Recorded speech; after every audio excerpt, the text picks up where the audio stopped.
Hello guys, this is live in Canada, so it's winter time, so we have to clean the driveway, and of course we have to clean also the sidewalk. Otherwise, if someone fell, or you're gonna be in trouble, the people will sue you, and they will give you a notice for not cleaning the sidewalk. Okay, let's start to clean the sidewalk now, and my path going to driveway.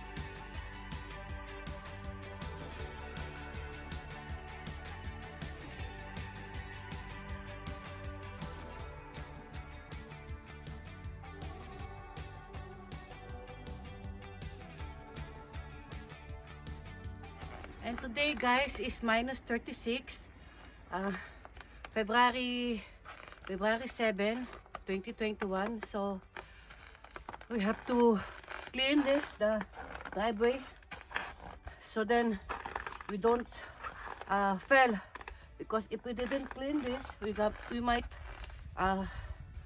slip, or otherwise we're gonna break our hips or knee, whatever.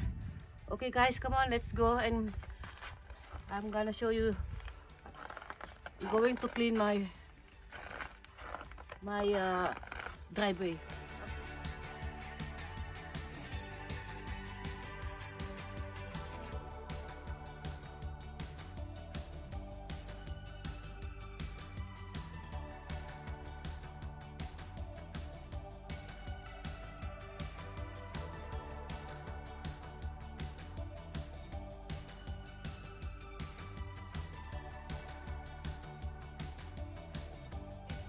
I use this thing for shoveling.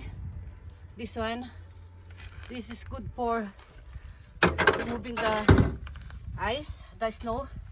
And this one I use broom for cleaning up, because only if there's no wind, then I use this one. But if too windy, I'm not using it, because otherwise I don't want to waste my time to come back again and broom the snow. And this one also we use for scraping the ice, you know, to remove those hard ice. It's better to clean right away, so then it won't stay the ice on the floor, on the ground.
Okay guys, I'm done cleaning my sidewalk. So it's clean now. So I'm going inside the house because it's too cold today.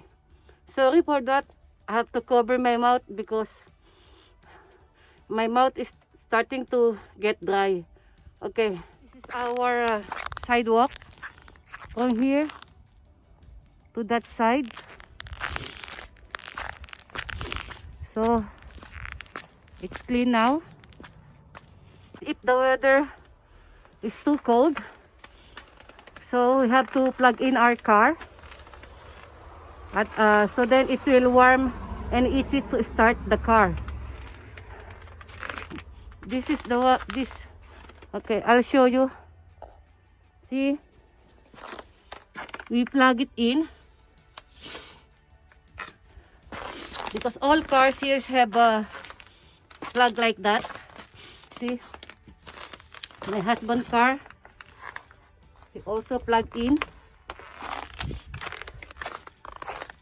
My nephew's car. So all cars are plugged in. Thank you guys for watching and see you on my next video.